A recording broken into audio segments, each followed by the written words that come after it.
ठीक है, तो हम प्रार्थना शुरू करते हैं, फिर गरज नहीं आपण दुसरा टॉपिक घेत आहे. मम ज्ञानतिमिरन्दस्य ज्ञानाञ्जनशलाकया चक्षुरुन्मिलितं येन तस्मै श्रीगुरुवे नमः. श्रीचैतन्यमनोभीष्टं स्थापितं येन भूतले स्वयं रूप कदा मह्यं ददाति स्वपदान्तिकं. वन्देऽहं श्रीगुरो श्रीयुतपदकमलं श्रीगुरून् वैष्णवां च श्रीरूपं सागरजातं सहगण रघुनाथान्वितं तं सजीवं साद्वैतं सावधूतं परिजनसहितं कृष्णचैतन्यदेवं श्रीराधा कृष्णपादान् सहगण ललिता श्रीविशाखान्वितां च नमां विष्णुपादाय कृष्णपृष्ठाय भूतले श्रीमते भक्तिवेदांत स्वामिनिति नामिने.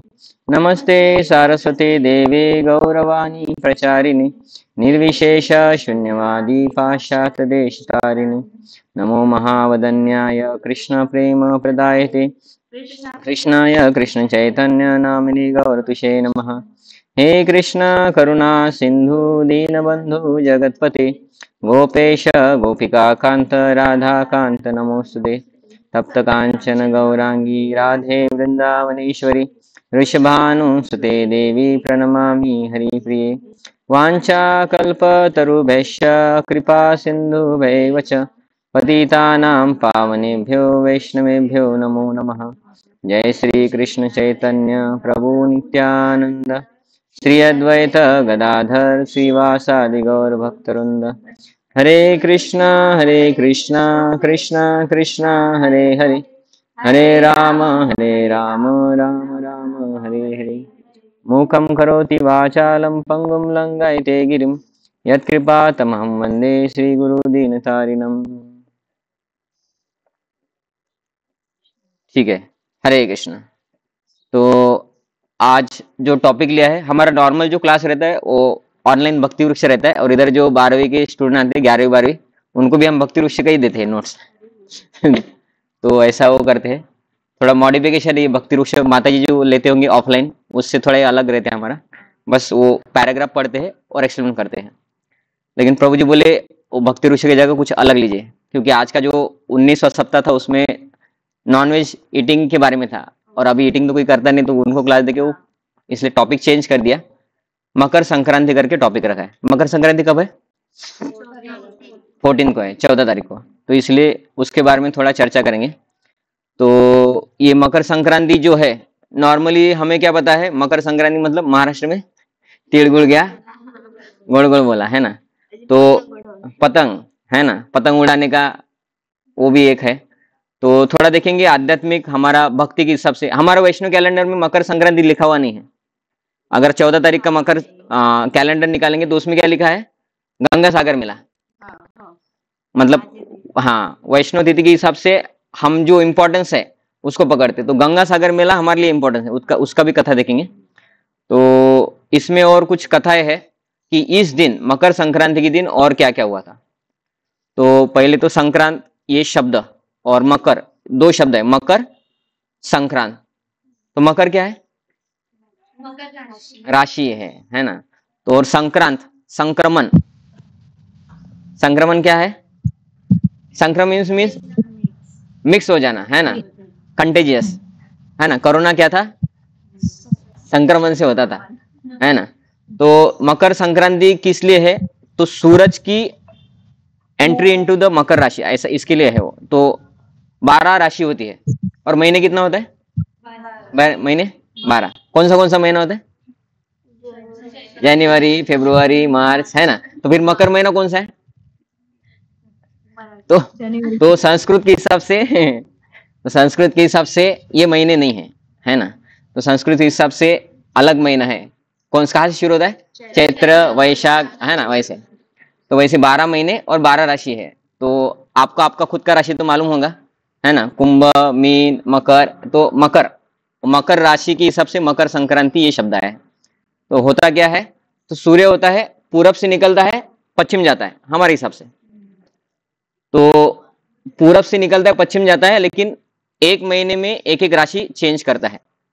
जैसे कि किधर जाना है तो हम गाड़ी चेंज करके पहुंचेंगे कि यहाँ से ऑटो से गए, फिर ऐसा करके फिर डेस्टिनेशन पहुंचे। तो ये मकर संक्रांति क्या है, इसमें सूर्य अलग अलग राशि को चेंज करता है, हर महीने अलग अलग राशि। तो 14 तारीख को क्या होता है, धनु राशि से मकर राशि में जाता है ना। तो संक्रमण, एक राशि से दूसरी राशि में जा रहा है, उसको बोलते हैं संक्रमण। तो हर महीने जाएंगे फिर, तो हर महीने मकर संक्रांति आएगा क्या, नहीं, वो फिर अगले महीने में ये मकर राशि में घुसे ना तो मकर संक्रांति हो गया, अगले में घुसेंगे धनु में तो धनु संक्रांति आएगा। ठीक है, हाँ वो नहीं मनाते, तो उसका भी देखेंगे। तो इसलिए इसको बोलते हैं मकर संक्रांति। सूर्य मकर राशि में जा रहे हैं कितने महीने के लिए, एक महीना। कौन सा महीना, अभी जो मार्च चलो है संस्कृत के हिसाब से, उसके हिसाब से है ना। तो इसके लिए वो मकर संक्रांति, सूर्य अभी मकर राशि में रहेगा तो इसलिए मकर संक्रांति। हमारे शास्त्र के हिसाब से इसको उत्तरायण स्टार्ट भी बोलते हैं, कि सूर्य पूरब से निकलता है, पश्चिम जाता है, तो पूरब हो गया तो दक्षिण, उत्तर हो गया। तो थोड़ा सूर्य ऐसे डायरेक्ट नहीं जाता है, थोड़ा दक्षिण की तरफ से जाता है, उत्तरायण में ऐसा जाता होगा शायद, ऐसा उसका कुछ तो सिग्निफिकेंस। हमारे लिए उतना इंपॉर्टेंस नहीं है, इसलिए भक्ति में हम इसको समझाते नहीं है, बस एक जनरल अंडरस्टैंडिंग हमारा थोड़ा, कोई अगर पूछे तो होना भी चाहिए हमारे पास, है ना। तो सूरज का क्या रहता है, मकर राशि में प्रवेश कर रहा है, संक्रमण हो रहा है, इसलिए मकर संक्रांत। और ये दिन क्या है, ये स्टार्ट ऑफ उत्तरायण बोलते हैं। अभी 6 महीने तक उत्तरायण रहेगा, मतलब सूरज समझे कि ये पूरब से पश्चिम जा रहा था, ये उत्तर दिशा की तरफ झुक के जाएगा, ऐसा कुछ तो मीनिंग होगा वो। तो 6 महीने ऐसा जाएगा, और फिर 6 महीने के बाद दक्षिणायन शुरू होगा, तो दक्षिण इधर है तो शायद ऐसा जाएगा, वो दक्षिणायन उत्तरायण ऐसा। तो 6 महीने उत्तरायण, 6 महीने दक्षिणायन। ये मैं बता रहा हूँ, ये मुझे भी पता नहीं कि एग्जैक्टली है, ये मैं अंदाज लगा रहा हूँ कि ऐसा होगा। लेकिन इसके बारे में जो वर्णन आता है कि इसको फिर क्यों मनाते हैं, तो हर महीना मनाना चाहिए, धनु संक्रांति, मीन संक्रांति, ऐसा है ना। तो ये जो महीना है मकर राशि में जो घुसता है, वो दिन होता है देवी देवताओं का मॉर्निंग। अभी देवी देवता का कार्यकाल अलग रहता है ना। कि हमारा कितना रहता है साल जीवन, नॉर्मली 100 साल। तो उसमें हम क्या होते हैं कि एक जन्म हो गया, फिर 16 साल तक 10वीं हो गया, है ना, 16 साल तक 10वीं। उसके बाद समझे कि आगे कुछ होंगे, फिर बोलेंगे बूढ़ा हो गया, या शादी का एज आ गया 30, फिर 50 साल वानप्रस्थ, फिर बूढ़ा हो गया 80, और फिर मर गए 100। तो 30 साल के बाद शादी हो गए, बच्चे हो गए, बूढ़े हो गए, मर गए, लेकिन 100 साल लगे। अभी समझे कि कोई कीड़ा पकड़ते हैं इधर, तो उसका जीवन काल कितना है, कम रहता है सबका। जैसे कि कुत्ता पकड़ेगा तो 20 साल, तो 20 से 15 से 20, तो बूढ़ा कब होगा, शादी कब होगा उसका, वो बूढ़ा जल्दी हो जाएंगे ना। हम 10 साल में कितना होंगे, चौथी में, प्रभु जी 6वीं में है ना, 5वीं में, तो 11 साल के हो गए।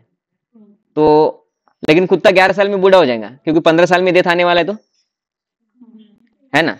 तो हमारे इधर भी हम देखते हैं कि कुत्ते का जीवन और हमारे जीवन में डिफरेंस है। कुत्ता जब हमको देखता है बोलते बाप रे इनका जीवन कितना बड़ा है। वही अगर मक्खी को देखेंगे तो मक्खी का जीवन कितना दिन होता है मुझे पता नहीं, शायद 2-3 महीना होता होगा, 2-3 दिन, ठीक है 2-3 दिन। तो वो हमको क्या समझती है, ये तो अमर लोग है, क्योंकि वो सुबह जन्म लिया, दोपहर को बच्चे पैदा हुए, शाम को बूढ़े हो गए, रात को मर गए। तो ये पृथ्वी पे भी हम देखते कि सभी का जीवन एक जैसा नहीं है, बूढ़ा होना, बच्चे पैदा करना एक जैसा नहीं है। तो हमारा जीवन बाकी लोगों से थोड़ा ज्यादा है, हमसे भी ज्यादा जीवन है। पेड़ों का जीवन कितना साल होता है ना। हमारे कीड़े कितने सारे पीढ़ियां चले जाते हैं, पेड़ वैसे के वैसा है, बोलती है इसके सब देखे हमने क्या क्या इन्होंने किया है, तो है ना इनके। तो लेकिन देवी देवता कौन है, उनका एक दिन कितना होता है, किसको पता है? देवी देवता का एक दिन कितना होता है? हमारा 6 महीना। और रात कितना होता है फिर? 6 महीना। ऐसा कार्यकाल है। मतलब क्या है कि हमारा जब अभी समझे कि उत्तरायण से पकड़ते, उत्तरायण क्या है, उनका मॉर्निंग है। अभी यहां से उत्तरायण खत्म होने तक, मतलब दक्षिणायन शुरू होने तक 6 महीने तक उनका 12 घंटा होगा दिन का, मतलब मॉर्निंग 6 टू नाइट इवनिंग 6, ये 12 घंटे उनके 6 महीने हमारे, उनके 12 घंटे हमारे 6 महीने। फिर हमारे जो बाद में जो 6 महीने आने वाले वो क्या होंगे उनके वो नाइट 6, इवनिंग 6 टू मॉर्निंग 6, ऐसा।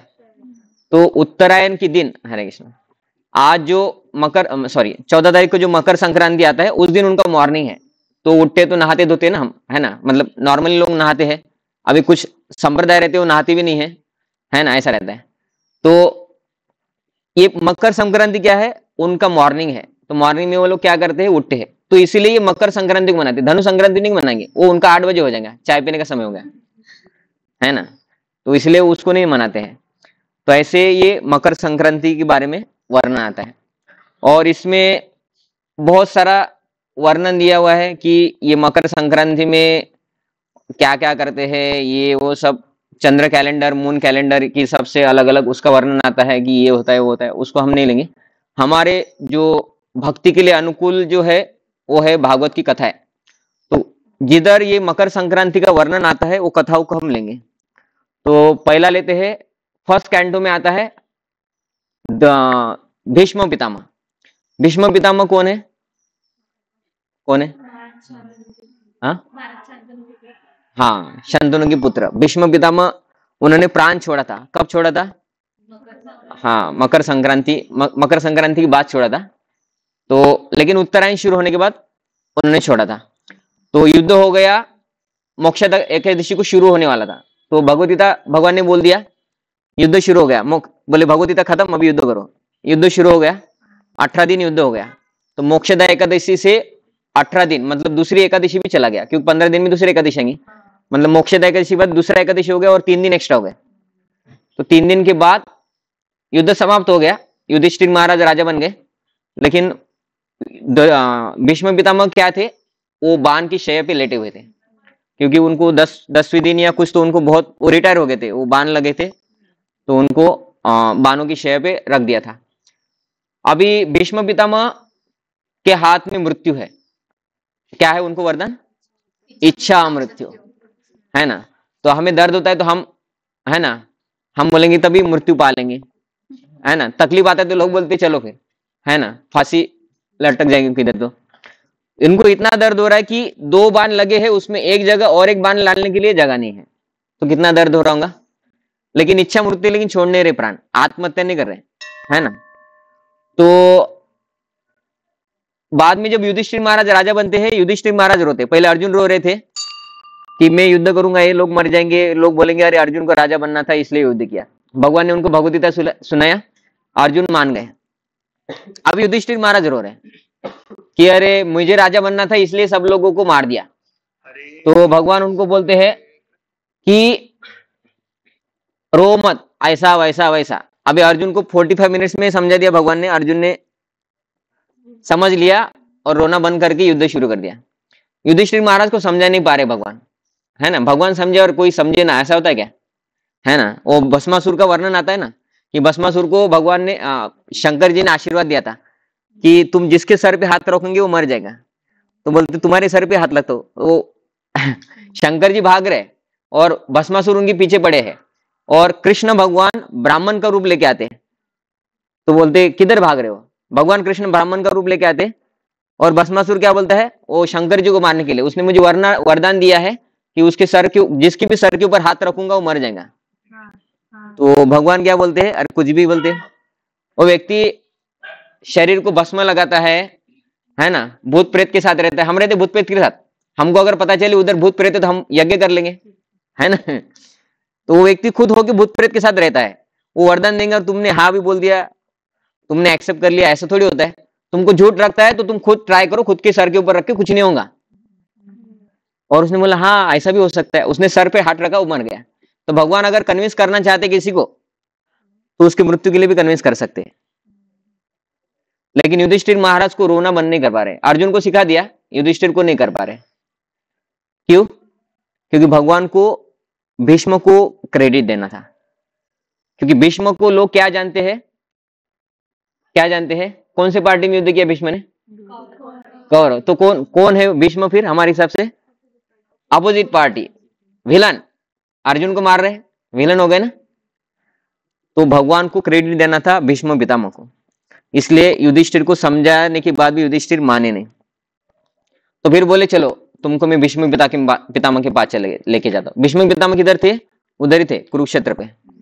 तो भगवान उनके पास लेके जाने वाले हैं, लेकिन इनको बोला तुम पूरे राजा बन गए तो राजा के वस्त्र पहनो और जाओ, क्योंकि भीष्म पितामह खुश हो जाएंगे। उन्होंने इच्छा मृत्यु वर होने के बाद भी, दर्द होने के बाद भी क्यों नहीं प्राण छोड़ा? क्योंकि वो देखना चाहते थे कि धर्म की स्थापना हो जाए।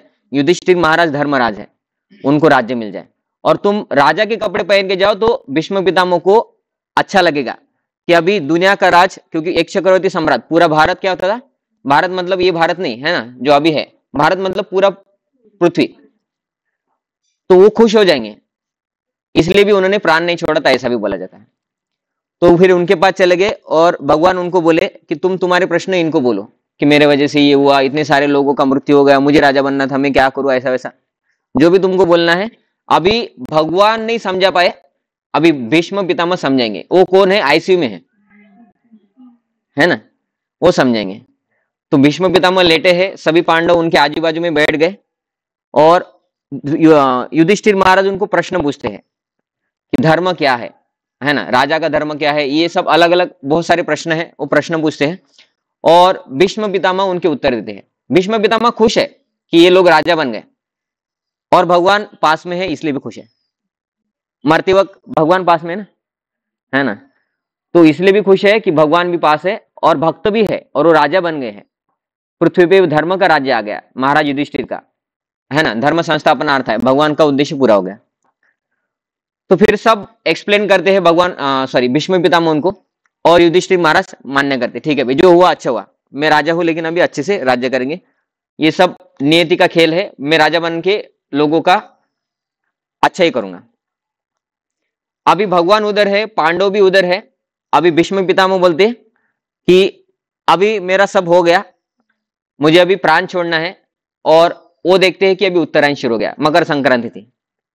तो उधर किधर वर्णन है कि तिल गुड़ बांटे करेंगे, है ना। तो मकर संक्रांति शुरू हो गया, तो वो बोले अभी उत्तरायण शुरू हो गया है, क्योंकि भगवद गीता में एक श्लोक है 8वें स्कंद में आता है, तो उधर 3 श्लोक आते हैं, उसमें वो बोलते कि जो योगी लोग होते हैं वो खुद का ब्रीदिंग कंट्रोल करते हैं और उत्तरायण शुरू होने के बाद प्राण छोड़ते हैं। क्योंकि भगवद गीता का श्लोक क्या है कि कोई अगर सूर्य की उपस्थिति में, सूर्य प्रकाश में, दिन में, उधर सूर्य है लेकिन इधर दिन चालू है, तो प्रकाश भी है, सूर्य है, या लाइट में, लाइट मीन्स दिन है, उजाला है, अंधेरा नहीं है, उत्तरायण में, ऐसे 4 बातें बोलते भगवान। इसमें दिन में, प्रकाश में, उत्तरायण में और अग्नि के सामने अगर प्राण छोड़ता है तो ब्रह्म ज्योति में जाता है। कहां पे? ब्रह्म ज्योति। भगवान दूसरा श्लोक बोलते हैं अगर कोई, ये पहले जो 4 कैटेगरी बोले, दिन में ये उसके अपोजिट, रात में, प्रकाश में नहीं, अंधेरे में, दक्षिणायन में नहीं, उत्तरायण में, अग्नि में नहीं, आजू बाजू धुआं है और प्राण छोड़ गया, धुएं में अगर प्राण छोड़ता है तो वो चंद्रलोक जाएगा। किसके लिए? योगी, नॉर्मल व्यक्ति नहीं कि पाप किया, ये वो खाए, सब खाए और कैसा भी मरे, तो नहीं तो भी चंद्रलोक तो जाने वाले हैं। इसके लिए नहीं, योगी के लिए, जिन्होंने पूरा तपस्या किया है, ब्रीदिंग कंट्रोल किया है, ठंडी में रह के पूरा तपस्या किया है, उन लोगों के लिए कि दक्षिणायन में प्राण छोड़ेंगे तो भी चंद्रलोक तक जाएंगे। मतलब ब्रह्मज्योति की इच्छा थी, 80% के लिए प्रयत्न किया और 45% ही मिल रहे हैं चंद्रलोक। क्यों? तो भगवान बोलते चंद्रलोक वाले लोग शीने पुण्य मर्त्यलोक मिशन थी, वो वापस पृथ्वीलोक पे जन्म लेने वाले हैं, ब्रह्मज्योति वाले लोग लेट आएंगे। लेकिन भगवान आगे का श्लोक बोलते ये सब योगी के लिए है, जो बहुत मेहनत करते हैं ब्रह्मज्योति के जाने के लिए, उनके लिए भी टाइम कंस्ट्रेंट्स है, लिमिट है, उनके लिए स्टार मार्क है, कंडीशन सप्लाई, यहाँ पे प्राण छोड़ेंगे तो ये, तो उन लोग योगियों को क्या करना पड़ता है? सांस कंट्रोल कर करके उत्तरायण तक रुकना पड़ता है, प्राण भी छूटना है तो भी, कि मर गया कोई योगी मरने वाला है, 200 साल का हो गया, प्राण छोड़ना है, तो उसको मेहनत करके उत्तरायण शुरू होने तक रुकना पड़ता है और उत्तरायण में प्राण छोड़ना, ताकि ब्रह्मज्योति चले जाए। भगवान तीसरा श्लोक बोलते हैं लेकिन भक्तों के लिए कंडीशन कुछ भी अपना नहीं, भक्त अगर संडास भी मर जाए तो भी भगवत धाम जाएंगे, क्योंकि भक्ति किया है ना। योगी लोग क्या है, वो खुद के स्वार्थ के लिए उधर जा रहे हैं, भक्तों का जीवन ऐसा नहीं है, भक्तों ने खुद का स्वार्थ इधर त्याग करके भगवान की खुशी के लिए सब कुछ किया है, तो उनके लिए मेरा कुछ कंडीशंस नहीं है। वो अगर माला भी नहीं कर रहे है ना, हमारे हिसाब से उत्तरायण हो दक्षिणायन हो, वो कुछ कंडीशंस नहीं है, कि भक्त के लिए ये कंडीशंस नहीं है कि वो रात में मर गया प्रभु जी तो शायद वो भगवत धाम नहीं गए होंगे, क्योंकि भगवत गीता में बोला है नहीं, भगवद गीता में भगवान स्वयं बोलते योगी के लिए और प्रभुपाद जी बोलते हैं भक्तों के लिए कोई कंडीशंस नहीं है। तो फिर भीष्म पितामह तो भक्त थे, वो उत्तरायण के लिए क्यों रुके? तो उनका उत्तरायण के लिए नहीं रोके थे, भगवान का दर्शन के लिए रोके थे, है ना। तो वो भी कंसेप्ट है। और जब उत्तरायण शुरू हो गया तो उन्होंने भगवान का स्तुति किया। अभी उत्तरायण शुरू हो गया, अर्जुन को उनके प्रश्नों के उत्तर दे दिए और भगवान बोले अभी तुम्हारे प्रश्न मिल गए, अभी मैं बस भगवान कृष्ण के चरणों में अपना मन, वाणी और चिंतन लगा के प्राण छोड़ना चाहता हूं। और उन्होंने भगवान का गुणगान करना शुरू कर दिया कि भगवान का रूप का वर्णन करने लगे कि भगवान का रूप ऐसा है वैसा है। एक श्लोक उधर बोलती भी है कि जितने भी अवतार हो गए हैं भगवान के, वो किन के अवतार है बताइए? किन के अवतार है? विष्णु के अवतार है। लेकिन विष्णु कहां से आए हैं? कृष्ण से। तो सब अवतार किसके हैं? कृष्ण के हैं, है ना। तो हमको तो नॉर्मली क्या पता है, विष्णु से कृष्ण आए, विष्णु से राम आए, विष्णु से वराह, नरसिंह, परशुराम सब आए। तो ये विष्णु कहां से आए इसके बारे में भी एक श्लोक बोलते हैं भीष्म पितामह। वो बोलते एष वै भगवान साक्षात। क्योंकि नॉर्मल लोगों को क्या पता है, भगवान कौन है? विष्णु है। और कृष्ण कौन है? भगवान के अवतार। विष्णु कौन है? भगवान, उनका पोजीशन ये है, कृष्ण का पोजीशन ये है, अवतार है विष्णु के। भीष्म पितामह बोलते हैं एष वै भगवान साक्षात आद्यो नारायण पुमा, कि पहले नारायण आए फिर कृष्ण आए, है ना। ऐसा हमारा अंडरस्टैंडिंग है। लेकिन वो बोलते ऐसा नहीं है, ये ऐसा है, बोलते हैं ये भगवान कृष्ण है और ये नारायण बाद में आए। आद्यो नारायण, नारायण की भी आदि आए, है ना। कि कोई अगर इधर अगर किसी को पूछे मराठी में सगळ्यात आदि कौन आलो, तो ये क्या बोलेंगे? सगळ्यात आदि मी आलो तो, है ना। ये सबसे आदि पहले आए थे। तो आदि मतलब क्या है? वो पहले थे। तो भीष्म पितामह बोलते एष वै भगवान साक्षात। भीष्म पितामह सोए है और इधर कृष्ण है, वो बोलते एष वै भगवान साक्षात, ये कृष्ण भगवान है। कोई बोलेंगे ये भगवान कैसे हो गए? विष्णु भगवान है। नहीं, बोलते आद्य नारायण, उनसे पहले ही आए थे। तो जो कंसेप्ट है, जो इस्कॉन बताते हैं कि Krishna is the source of Vishnu, वो भीष्म पितामह अप्रूव कर रहे हैं, है ना। इसके अलावा ब्रह्म संहिता में तो ब्रह्मा जी स्वयं बोलते ही है, क्योंकि ब्रह्मा जी के पिताजी का नाम क्या है? ब्रह्मा जी का जन्म कहां से हुआ? कृष्ण से हुआ, विष्णु से हुआ। तो विष्णु से हुआ ना, विष्णु के नाभि से कमल निकला, तो कमल निकला और ब्रह्मा जी ने जब तपस्या किया, क्योंकि भगवान ने उनको बोला था तप करो, तो तपस्या किया, देखा पिताजी का दर्शन हुआ, बोले विष्णु है। ब्रह्म संहिता लिखा तो बोलते विष्णु मेरे पिताजी नहीं है, कृष्ण भगवान है ना। ईश्वर परम कृष्ण सच्चिदानंद विग्रह अनादिरादिर गोविंद सर्व कारण कारण। उन्होंने तो लिखना चाहिए था कि ईश्वर परम विष्णु सच्चिदानंद विग्रह अनादिरादिर गोविंद, है ना, सर्व कारण कारण। तो गोविंद की जगह विष्णु यूज करना चाहिए था। फिर से नारायण अनादिरादिर नारायण सर्व कारण कारण, वो कृष्ण बोले और गोविंद बोले, क्योंकि ये फिलोसफी सही है। जो इस्कॉन जो बता रहे हैं ये फिलोसफी शास्त्रों से है ना। हमें जो पढ़ाया जाता है वो क्या है? कृष्ण के बाद विष्णु है, विष्णु के बाद भगवान अवतार लेते फिर से उनसे, तो उसका अर्थ वो है कि उधर से जन्म हुआ। ये कैसा होता है कि राइस का धान रहता है ना, धान राइस का खेत रहता है, उसमें क्या करता है एक क्या बोलते हैं स्कॉर्पियन को, क्या बोलते हैं? बिच्छू। बिच्छू जाता है, अंडे डालता है, वो धान हम लेके आते हैं, वो धान में से अंडे निकलते हैं। इसका मतलब क्या है? बिच्छू का जन्म कहां पे होता है? राइस से नहीं हुआ। अंडे किसने रखे थे? बिच्छू से ही होता है ना। लेकिन दिखते वक्त क्या दिख रहा है? चावल से आ गए करके, चावल में जन्म होता है करके, है ना। तो वैसा वो कंसेप्ट है। तो एक्चुअल कौन है? भीष्म पितामह मरने से पहले भी ये घोषित करके जा रहे कि ये कृष्ण कौन है? एष वै भगवान साक्षात आद्यो नारायण पुमा। और ये बताने के बाद भी वो क्या बोलते हैं कि ये जो भगवान है ये इधर बस बाकी लोगों को मूर्ख बनाने के लिए लीला करते हैं, नॉर्मल व्यक्ति का रूप धारण करके। तो नॉर्मल लोग भगवान कृष्ण को भगवान नहीं मानते, नॉर्मल मानते, वो कौन है फिर? तो बोलते मूर्ख है, ऐसा भी वो बोलते हैं, है ना।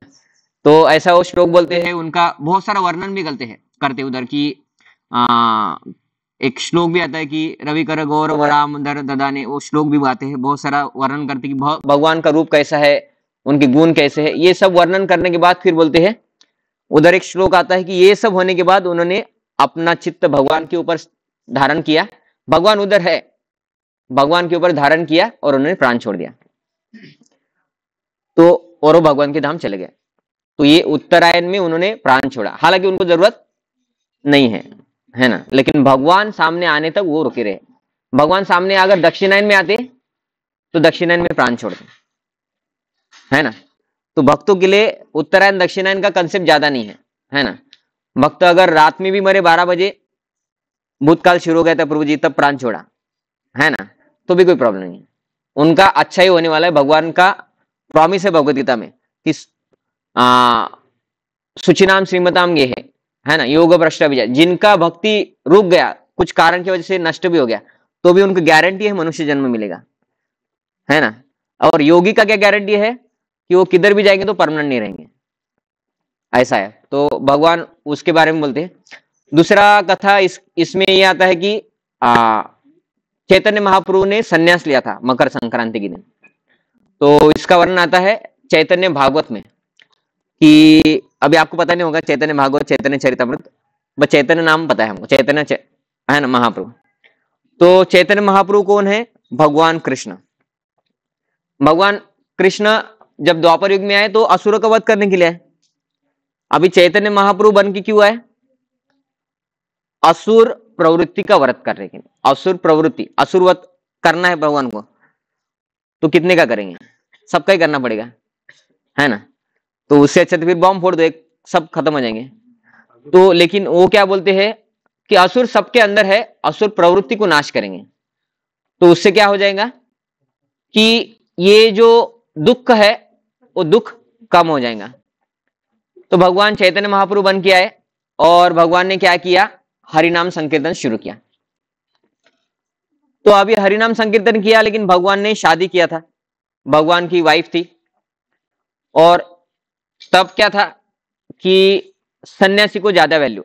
अभी भी ऐसा होता है कि कोई गृहस्थ अगर प्रचार करे तो हम नहीं बोलेंगे कि ज्यादा कि महाराज है।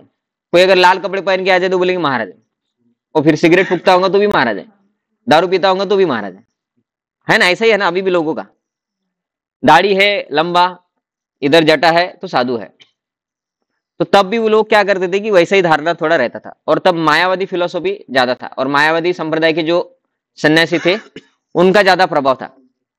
तो चैतन्य महाप्रभु ने क्या सोचा कि उनका हो गया, उनका प्रचार तो चालू है, लेकिन वो मैरिड है, घर में रह रहे हैं, और घर में रह रहे और प्रचार कर रहे, लेकिन इतना बाहर जाके इधर उधर घूम घूम के प्रचार नहीं कर रहे, वो पश्चिम बंगाल में ही कर रहे थे। लेकिन भगवान का अवतार किस लिए हुआ था? पूरे भारत में प्रचार करने के लिए। तो चैतन्य महाप्रभु को अद्वैत आचार्य प्रभु ने शायद बोला कि घर में पहले जब कीर्तन करते थे तो बोले कि तो आप घर में कर रहे, फिर बाहर के लोगों का उद्धार कैसे होगा? तो उन्होंने बाहर कीर्तन करना शुरू कर दिया।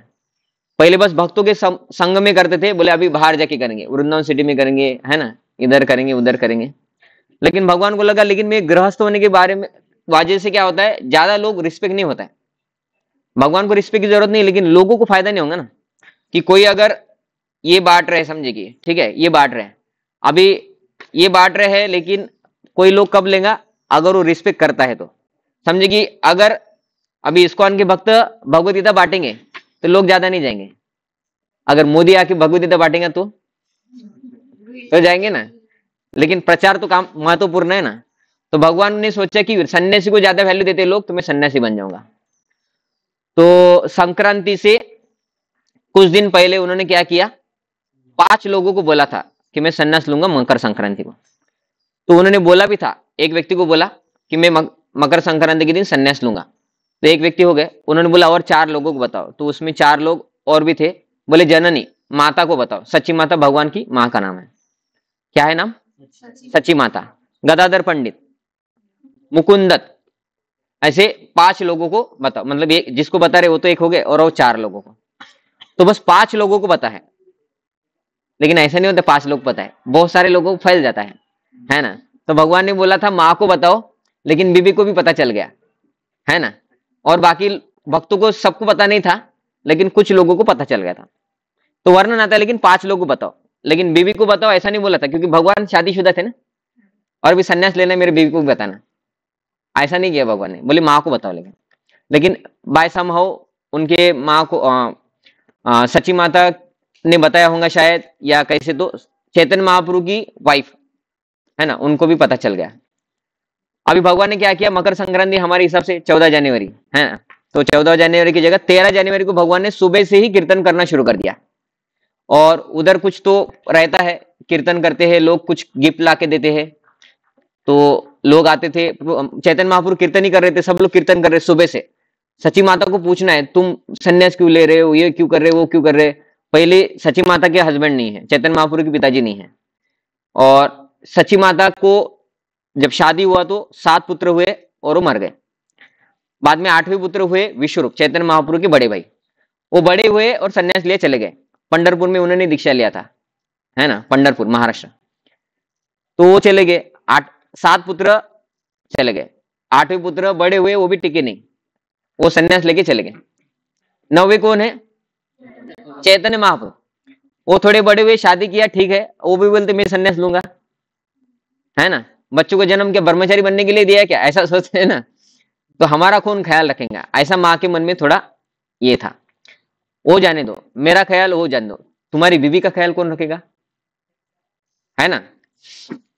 तो फिर ये प्रश्न पूछना था सची माता को, तो सची माता को प्रश्न पूछना है, लेकिन कीर्तन कर रहे भगवान चैतन्य महाप्रभु, और आजू बाजू में सब लोग बैठे हैं, लोग आ रहे, चैतन्य महाप्रभु को दंडवत कर रहे, कोई कुछ फल लाके दे रहा है, कोई कुछ लाके दे रहा है।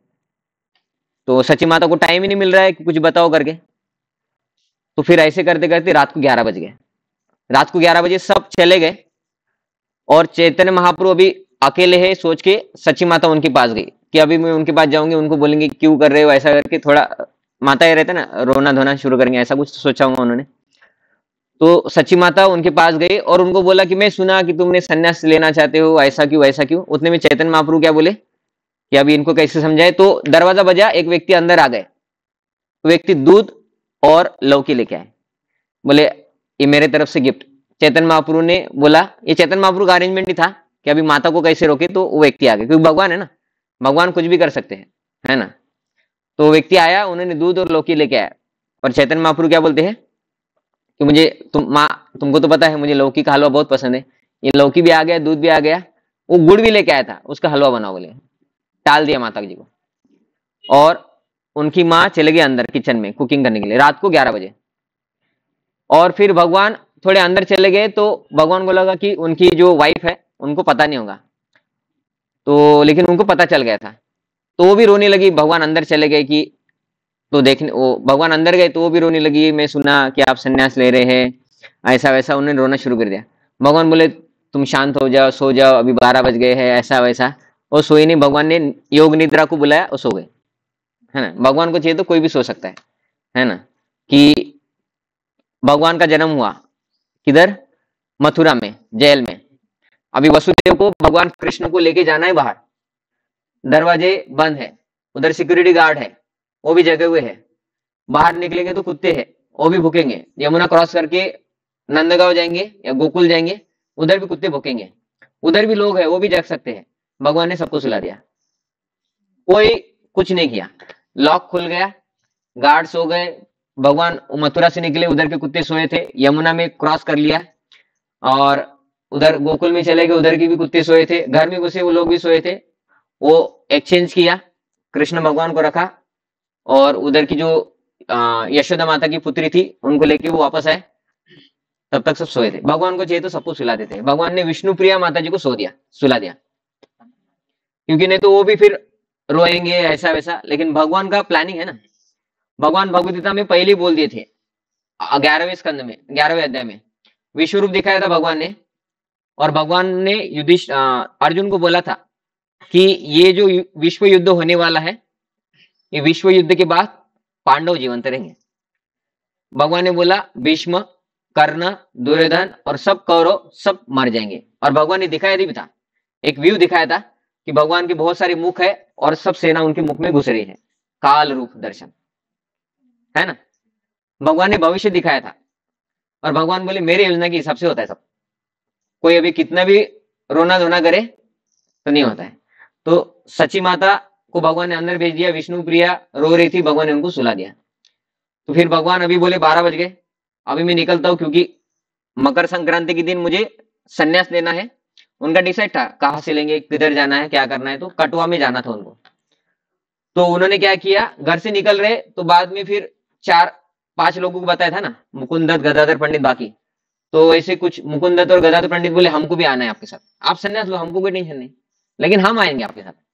माता जी तो नहीं बोल सकती, वाइफ भी नहीं बोल सकती, लेकिन प्रभु जी लोग तो बोल सकते हैं, ठीक है आप संन्यास लो, आप ब्रह्मचर्य बनो, लेकिन हम आपके साथ आएंगे। तो वो बोले नहीं, कोई नहीं आना है, मैं अकेला ही जाऊंगा। और उनको भी बोले तुम जाके सो जाओ। और फिर भगवान बाहर निकले, गंगा नदी है, गंगा नदी में छलांग लगाया, स्विमिंग करके क्रॉस किया और चलते चलते कटवा पे पहुंच गए। कटवा नाम का गांव है, कटवा में पहुंचे। उधर उनका डिसाइड था कि इनसे संन्यास लेना है। वो व्यक्ति के पास गए और उनसे संन्यास लिया। तो उस दिन था मकर संक्रांति। तो संन्यास किस लिए लिया था? प्रचार के लिए संन्यास लिया था, है ना।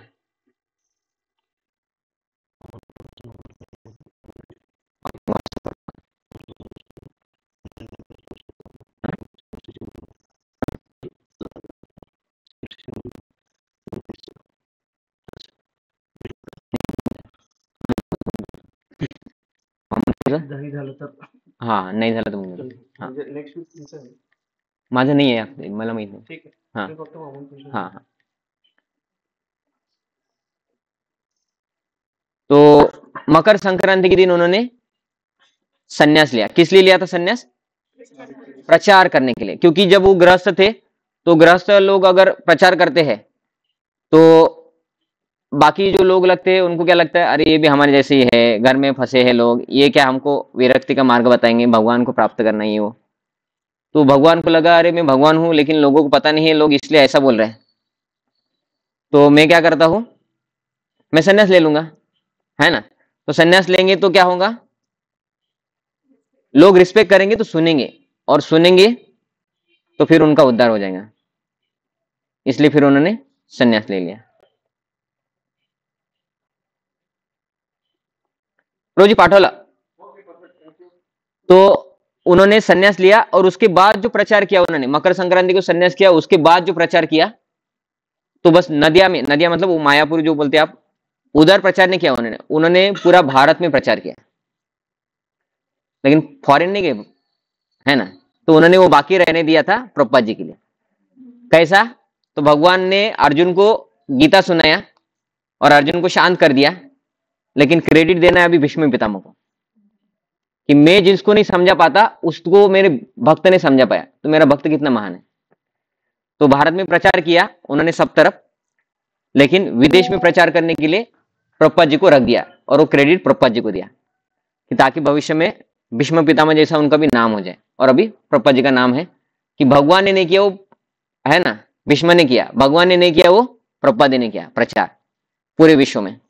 और वो श्लोक भी आता है कि भगवान ने भारत में प्रचार किया, भगवान गए झारखंड, ओडिशा गए, ओडिशा से साउथ इंडिया आए, ऐसा कर करके भगवान चले गए। परम पूज्य लोकनाथ स्वामी महाराज बोलते उनके गांव से भी गए थे, है ना, पुणे में भी गए थे। और वो लक्ष्मी जी का मंदिर कहाँ पे, कोल्हापुर भी गए थे। ऐसा कर करके वो पंढरपुर, ये सब घूम के गए थे चैतन्य महाप्रभु, ऐसा प्रचार किया। तो अभी ये भारत में जो लोग हैं उनको प्रचार हुआ, फॉरेन के लोगों को, तो फॉरेन के लोगों को प्रचार कौन करेगा, वो भी बोल के गए थे, बोलते जो लोग विदेश में रहे होंगे उनको प्रचार करने के लिए मेरा सेनापति भक्त आएगा, बोलते मैं नहीं जाऊंगा, मेरा सेनापति भक्त आएगा। और वो कौन थे, वो थे शिल प्रभुपाद। शिल प्रभुपाद की जय। तो ऐसा भगवान ये क्रेडिट देने के लिए ये सब करते हैं। और तीसरा कथा जो आता है मकर संक्रांति के बारे में, वो आता है सगर महाराज का। तो सगर सुना है नाम, भगीरथ, सगर, गंगा आई कैसे आई, है ना। तो उसका कथा शुरू होता है सगर महाराज से, सगर विथ पॉइजन। तो उनकी माँ जब प्रेग्नेंट थी तो उनके जो को वाइफ्स थे, को वाइफ्स को क्या बोलते हैं, साउथ बोलते हैं, बराबर है ना, साउथ, हाँ। तो मतलब एक पुरुष है, उनके 2 वाइफ्स है। तो एक वाइफ प्रेग्नेंट है, दूसरी वाइफ ने उसको विष दे दिया, विष को बोलते हैं गर। लेकिन वो पेट में जो बच्चा था वो जन्म लिया और साथ में विष भी बाहर आ गया, सगर, विष के साथ जन्म हुआ, वो राजा का नाम हो गया सगर। तो वो राजा फिर बड़े हो गए और वो राजा बन गए, और जब वो राजा बने तो उनको पृथ्वी का राज्य मिल गया। उन्होंने सोचा कि अश्वमेध यज्ञ करेंगे। अश्व मीन्स हॉर्स, हॉर्स सैक्रिफाइस। तो अश्वमेध यज्ञ कोई करता है, गोमेध यज्ञ करता है, तो इंद्र को थोड़ा ऐसा लगता है अरे ये मेरे पोस्ट पे चला जाएगा, है ना। तो इंद्र क्या करता है, उनके यज्ञ में बाधा पहुंचाता है। पृथु महाराज ने यज्ञ किया था तब भी उनका घोड़ा चुराया था, तो इस बार भी उन्होंने वही ट्रिक अपनाया कि उनका घोड़ा चुराएंगे। अश्वमेध यज्ञ मतलब क्या होता है, अश्व ही नहीं रहेंगे तो क्या यज्ञ होगा, नहीं होगा। तो जब यज्ञ होता है तो उधर एक घोड़ा रखते हैं, तो इंद्र ने क्या किया, घोड़ा चुरा दिया, चोरी कर लिया। और चोरी करके एक जगह पे कपिल भगवान, ये कपिल भगवान कौन है, कृष्ण की ही अवतार है ना। तो ये कृष्ण की अवतार है, वो एक जगह पे तपस्या कर रहे थे, मेडिटेशन कर रहे थे। तो उधर जाके समझे कि भगवान इधर बैठे हैं और उधर जाके घोड़े को बांध दिया। तो अभी घोड़ा किधर किसी को पता ही नहीं है, जिसने चुराया उसको पता है बस। तो सगर महाराज बोले अरे घोड़ा इधर ही था अपना यज्ञ के बाजू में, किधर गया, तो ढूंढो, बोले बेटे को बोला ढूंढो करके। तो उनकी भी दो वाइफ थी, केशिनी और ऐसा कुछ, और एक वाइफ का नाम था। तो एक वाइफ के 60,000 पुत्र थे, वो बोले हम ढूंढ के निकालेंगे। तो वो चले गए, ढूंढते ढूंढते ढूंढते थोड़ा पता लगा होगा कि पृथ्वी के नीचे भी जाके ढूंढेंगे। उन्होंने जमीन खोद के नीचे चले गए जिधर कपिल मुनि मेडिटेशन कर रहे थे, और देखा अरे ये ऋषि ने घोड़ा बांधा, क्योंकि आजू बाजू में तो कोई नहीं है। तो उन्होंने बिना पूछे डायरेक्ट बोल दिया अरे ये देखो चोर इधर अभी साधु का वेश धारण करके तपस्या कर रहा है, मारो इसको, काटो इसको। तो उनका तपस्या भंग हुआ, जिधर से आवाज हुआ उन्होंने उधर देखा, वो लोग मारने के लिए आ रहे कपिल भगवान को, पूछा नहीं कुछ नहीं, मारने के लिए आ रहे। तो ये भगवान है, तो भगवान को उन्होंने अपराध कर दिया, भगवान को क्या बोल रहे, चोर है, नाटक कर रहा है, ऐसा वैसा। तो उनको पाप लग गया और पाप के अग्नि में जल के राख हो गए। ये भागवत में श्लोक आता है कि वो जो अग्नि थी वो भगवान कपिल के क्रोध की वजह से नहीं जले, क्योंकि वो उधर वर्णन आता है कि भगवान कौन है, शुद्ध सत्व, शुद्ध सत्व वाला व्यक्ति क्रोध से दूसरे को जलाएगा नहीं, है ना। इसलिए जब मुचकुंद का लीला आता है, एक व्यक्ति को जला के राख करना है, भगवान ने बोले मैं क्यों जलाऊं, तो किसको जलाने के लिए बोला था, मुचकुंद स्टोरी आया तो मुचकुंद ने जलाया था, है ना। तो मुचकुंद राजा ने जलाया था, है ना। तो भगवान को क्रोध आता नहीं है, और क्रोध से अग्नि से दूसरे को जलाएंगे नहीं भगवान। तो वो जो कंसेप्ट है, वो खुद को पाप लग गया था, उसमें वो जल के राख हो गए। अभी वो उधर यज्ञ चालू है और 60,000 पुत्र इधर मर के बैठे हैं, उधर पता नहीं लोगों को क्या हुआ, बेटे गए वापस ही नहीं आए बोले। तो दूसरे पुत्र थे, उनको बोला कि तुम जाओ, उनका नाम था असमंजस। वो पुत्र नहीं थे, पुत्र के पुत्र थे, उनके पुत्र का भी एक स्टोरी अलग है। उनके जो पुत्र थे वो अच्छे थे, लेकिन पागल जैसा रहते थे, क्योंकि उनको लगा कि मैं अगर अच्छा रहूं तो लोग बोलेंगे ये राजा बन गया, इसको राजा बनाएंगे, फिर ये करो वो करो। बोले मैं पागल जैसा रहूंगा तो भक्ति करते रहूंगा, मेरे को कोई बोलेंगे नहीं कि प्रभु जी ये काम करो वो काम करो, है ना। अगर कोई इंटेलिजेंट हो गया तो उसको काम में लगाएंगे ना लोग, जाओ भाई कंपनी में जाओ, घर पे क्या बैठे हो। अगर पागल है तो ठीक है, जैसा भी है जानना बोलते, खाओ पिलाओ माला करो। तो असमंजस ऐसे थे। तो असमंजस या दूसरे थे वो ऐसे थे, वो नहीं गए, तो असमंजस को भेजा। तो असमंजस गए, उन्होंने थोड़ा पूछ पूछ के गए होंगे किधर गए, 60,000 लोग गए, तो कोई बोलेंगे हाँ 60,000 क्या इस दिशा में गए, ऐसा पूछ पूछ के वो चले गए पृथ्वी के नीचे, जिधर कपिल मुनि थे घोड़ा उधर बंधा है और उधर राख पड़ा है 60,000 लोगों का। तो इनको घोड़ा भी ढूंढना है, क्योंकि यज्ञ चालू है, घोड़ा गायब हो गया और अभी 60,000 पुत्र भी गायब हो गए, दोनों को ढूंढने के लिए आए थे। लेकिन असमंजस अच्छे विचार वाले थे, उन्होंने क्या किया, घोड़ा देखा, कपिल मुनि देखे तो मुनि देख के नमस्कार किया, ऐसा नहीं बोले कि एक चोर है करके, और कपिल मुनि को प्रार्थना वार्थना किया, कपिल मुनि उनके ऊपर खुश हो गए, ये भगवान है, कपिल मुनि मीन्स लॉर्ड हिमसेल्फ। तो भगवान ने उनको फिर बोला, कुछ बात किया होगा, फिर उन्होंने बोला कि घोड़ा तो मिल गया, ये राख क्या है, वो बोले 60,000 कोई क्रूर लोग थे उनका राख है, भगवान को पता ये इसके भाई है करके। वो भगवान ऐसे बोले, अरे बोले ये 60,000 तो क्वांटिटी हमारी था, है ना। तो हमारे ही होंगे बोलते हैं, वो घोड़ा ढूंढने के लिए आए थे, हाँ बराबर है, घोड़ा ढूंढने के लिए आए थे। तो अभी क्या करें, अभी उनका उद्धार कैसे होगा, वो यज्ञ उधर चालू है वो छोड़ दो, इनका उद्धार कैसे होगा, है ना। तो भगवान क्या बोले, इनका उद्धार अभी बस एक ही माध्यम से हो सकता है, गंगा आएंगी और इनके राख को स्पर्श करेंगी, तो उसके अलावा नहीं हो सकता है। भगवान नहीं उद्धार कर सकते। भागवतम में जो युधिष्ठ भीष्म का जो आता है, उसके बाद तीसरा स्कंद का वर्णन हो, तीसरा स्कंद में पहले अध्याय में भीष्म का आता है, दूसरे अध्याय में एक श्लोक आता है कि पार्थास्त पूता पदम आपूरेत, ऐसा कुछ श्लोक है कि अर्जुन ने जो बाण मारे, वो बाण जिस लोगों को लगे उनका भी उद्धार हो गया। क्यों? क्योंकि भगवान के आदेश से बाण लगे थे और भगवान को देख के प्राण छोड़े थे। उनका 3 कैटेगरी है वो लोगों का। तो जो भगवान को देख के प्राण छोड़े वो भगवान के धाम चले गए। जिनका भगवान की तरफ थोड़ा नॉर्मल भाव था कि भगवान कितने सुंदर है, हालांकि अपोजिट पार्टी का व्यक्ति है लेकिन कितना सुंदर है, वो भी भगवत धाम चले गए। जिनका भगवान के प्रति वैर भाव था वो ब्रह्मज्योति में चले गए, लेकिन उद्धार सबका हो गया। किससे? अर्जुन के बाणों से उद्धार हो गया। और इधर ये 60,000 जो लोग हैं उनका उद्धार करना है, तो स्वयं भगवान नहीं कर सकते?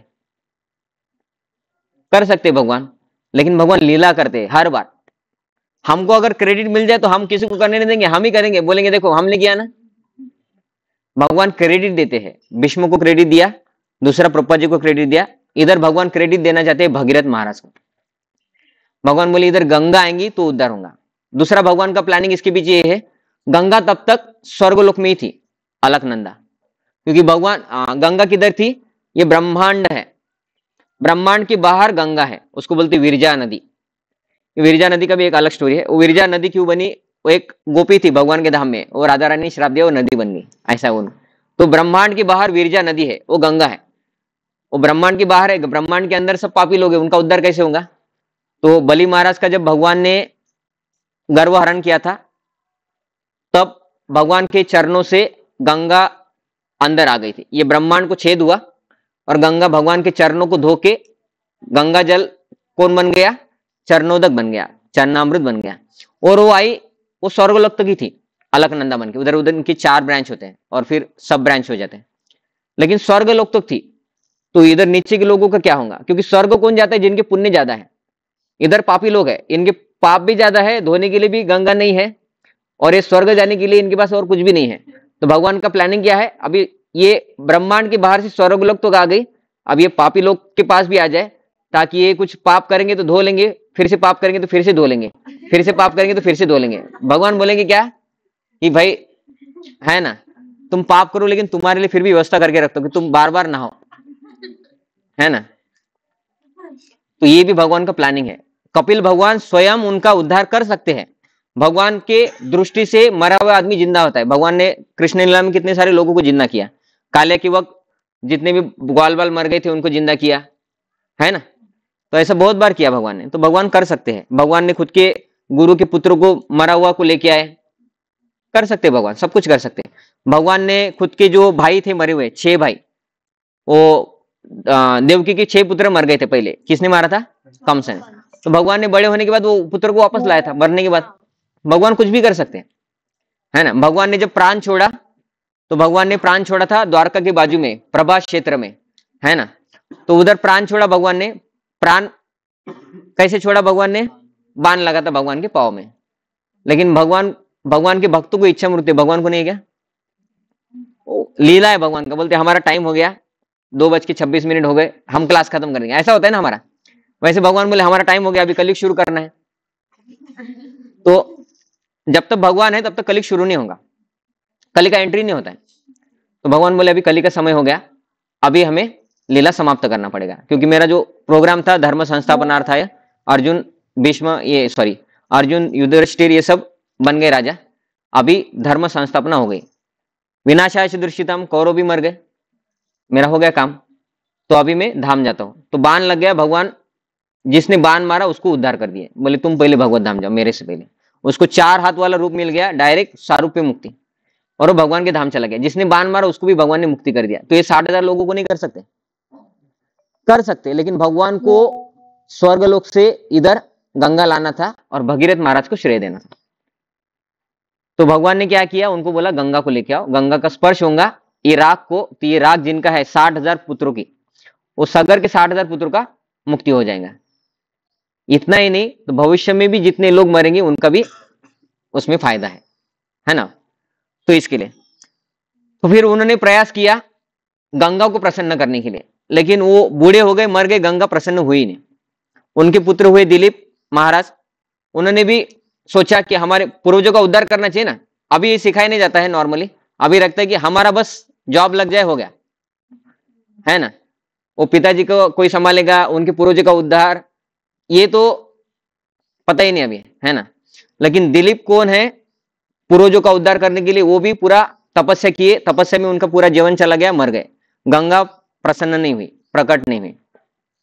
उनके पुत्र बने दिलीप, अंशुमन और भगीरथ, भगीरथ महाराज बने। फिर अंशुमन बने, नहीं अंशुमन दिलीप ये थोड़ा कंफ्यूजन हो रहा है मुझे भी, लेकिन भगीरथ महाराज आगे फिर, मतलब पर पोता के पोता ऐसा कुछ तो है उनका। तो भगीरथ महाराज जो है, उन्होंने सोचा कि इतना 2-3 पीढ़ी हो गया, वो राख वैसे ही पड़ा है उधर, उनका उद्धार नहीं हुआ, तो उनका उद्धार कब होगा। तो फिर भगीरथ महाराज ने ये नहीं किया अरे भाई 2 पीढ़ियों ने कर लिया, हम उनसे नहीं हुआ तो हम क्या करेंगे, अभी क्यों करने का, अपना जीवन बिताओ और खत्म कर दो, ऐसा ही रहता है ना हमारा। लेकिन भगीरथ महाराज बोले नहीं, पूर्वजों का उद्धार करने के लिए मैं भी प्राण त्याग करूंगा। हालांकि 2 पीढ़ी चली गई, दिलीप और अंशुमन, मैं भी वो करूंगा, प्रयत्न करूंगा लेकिन पूर्वजों का उद्धार के लिए। तो दिलीप, अंशुमन और फिर बाद में भगीरथ महाराज, भगीरथ महाराज ने पूरा प्रयत्न किया और गंगा प्रसन्न हो गई। तो जब गंगा प्रसन्न हुई तो गंगा ने कंडीशन रखी, और मैं प्रसन्न हो गई, मैं पृथ्वी पे आ सकती हूँ, इतने ऊपर से मैं पृथ्वी पे आएंगे तो पृथ्वी में छेद कर दूंगी, डायरेक्ट पाताल लोक चली जाऊंगी, उधर क्या होगा। तो ये भार संभालने के लिए कोई तो चाहिए। तो फिर उन्होंने ब्रह्मा जी को प्रसन्न किया, ब्रह्मा जी की तपस्या करके ब्रह्मा जी बोले शिव जी को प्रसन्न करो, फिर शिव जी को प्रसन्न किया। शिव जी बोले वाह चरणामृत बट रहा है और हम नहीं आएंगे, है ना। तो बोले भगवान का चरणामृत है, क्योंकि वामन भगवान को पाव को धो के आई थी गंगा, तो वो फिर मेरे सर पे पड़ेगा तो मेरा भाग्य ही है, ऐसा बोल के शिव जी भी वहां पे आ गए। और जब गंगा आई उनके जटा में आई, उसका भी एक लीला है, गंगा को ये हुआ फिर वो एक ही जटा पर उन्होंने ये किया, तो थोड़ा बस गंगा का नीचे आता है, गंगोत्री से वो आए। और अभी गंगा किधर जाना है पूछेंगे ना, अभी गंगोत्री में प्रकट हो गए, किधर जाना है तो रास्ता दिखाना पड़ेगा। तो भगीरथ महाराज रथ पे आगे बढ़ रहे थे और गंगा नदी उनके पीछे पीछे पीछे पीछे आ रही थी। ऐसा कर करके उन्होंने गंगा नदी को रास्ता दिखाया, और बीच में जानू मुनि का भी कथा आता है, उन्होंने गंगा को पी लिया था फिर वापस दे दिया।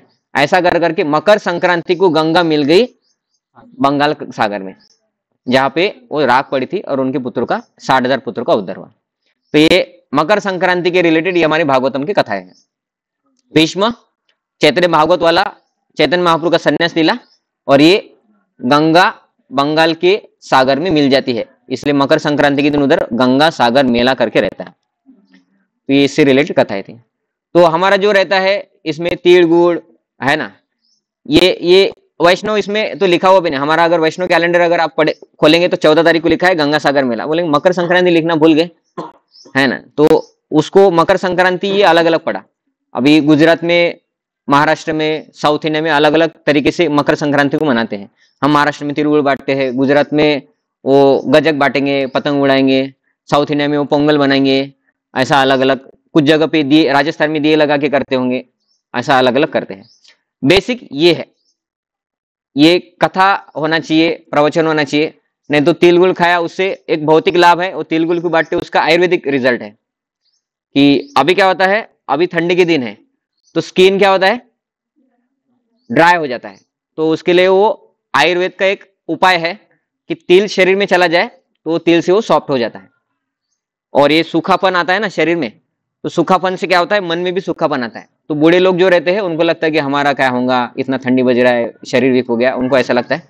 तो बड़े लोगों को तिल गुड़ दिया, गोड़ गोड़ बोला, उनके पाँव छूते, उनको अच्छा लगता है, भाई है रिस्पेक्ट करने वाले लोग है, ऐसा उसका भौतिक भी मीनिंग है। अच्छा है, तिल गुड़ तो खाने के लिए अच्छा लगता है, लेकिन कथा इज प्यूरिफाइंग। बस तिल गुड़ बांटने से शुद्ध नहीं होंगे। और कितना तिल गुड़ बांटा, तो गोड़ गोड़ बोला बोलेंगे तो लोग गोड़ गोड़ है ना, मराठी अच्छा बोलो लेकिन बुरा पीछे करते हैं।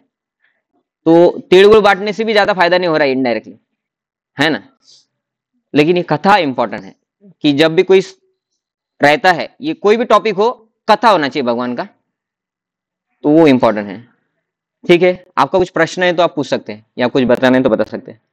मुझे अभी महाकुंभ चल रहा है, तो हाँ महाकुंभ का भी मतलब है कि मकर संक्रांति के इसमें जो अभी हाँ आपने कथा बताई ना, तो उसके ये बट सागर मंथन में जो अमृत गिरा था उसका है, तो मकर संक्रांति और सागर मंथन मंथन का क्या? कनेक्शन डायरेक्ट नहीं है। वो क्या हुआ था, समझे कि इस बार मकर संक्रांति 14 तारीख है, अगले पिछले साल क्या होगा, समुद्र मंथन हुआ होगा 14 तारीख के बाद, तो लेकिन आएगा तो एक साथ ही, ऐसा। ठीक है ना, एग्जैक्टली उसका नहीं, लेकिन समुद्र मंथन लीला उसका अलग है, कुंभ का अलग है, वो अमृत आता है। लेकिन भक्त भी ज्यादा उधर इसलिए जाते कि प्रचार करने के लिए, है ना, ऐसा। ठीक है, ब्राह्मण और साधु में क्या फर्क है? ब्राह्मण ये लेवल पे है, साधु अगर भगवान का भक्त है तो ये लेवल पे। वो साधु मतलब भगवान का भक्त, और गृहस्थ भी होगा तो वो ब्राह्मण से ऊंचा है। वो कुत्ता खाने वाले संप्रदाय में भी जन्म लिया होगा, मतलब जाति में, तो भी वो भगवान का भक्त हो गया, तो ब्राह्मण से ऊपर चला गया। हालांकि ब्राह्मण ने जन्म में कभी कुत्ता नहीं खाया, ब्राह्मण के परिवार में किसी ने अंडे नहीं खाए, तो उनका परिवार नॉर्मल लोगों से ऊंचा है। लेकिन अगर कोई कुत्ता खाने वाले परिवार में जन्म लिया है, वो भक्ति करने से ब्राह्मण के ऊपर चला जाता है। उसके लिए श्लोक भी है कि यद जिह्वा अग्रे वर्तते नाम तुम पुभ्यम, ऐसा करके है। जिह्वा अग्रे, जिह्वा का अग्रभाग से भगवान का नाम जो लेता है, वो अगर कुत्ता खाने वाली जाति में भी अगर जन्म लेता है तो भी वो श्रेष्ठ है, और वो गुरु बनने के लायक है, ऐसा बोला जाता है। ठीक है, ठीक है, फिर यहाँ पे हम रुक जाते हैं। हरे कृष्णा। सद्गुरु स्वामी शिल प्रपाद की जय। निताय गौर प्रेमानंदे। हरे हरि बोल। ठीक है, धन्यवाद, आपने अटेंड किया। हरे कृष्णा। अरे